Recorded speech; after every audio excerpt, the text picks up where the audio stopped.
Hello everyone, this is Tanya from Gifted Teacher 305, here with Carson DeLosa to talk about holiday parties.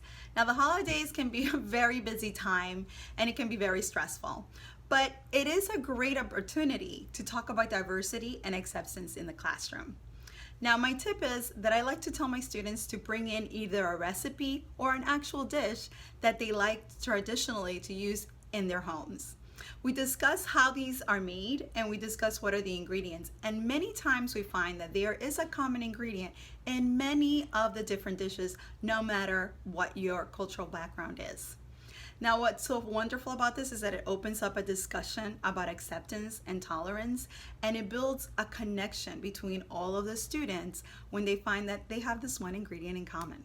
So I hope this is something that you're able to use in your classroom during the holidays, build that culture of acceptance and open-mindedness.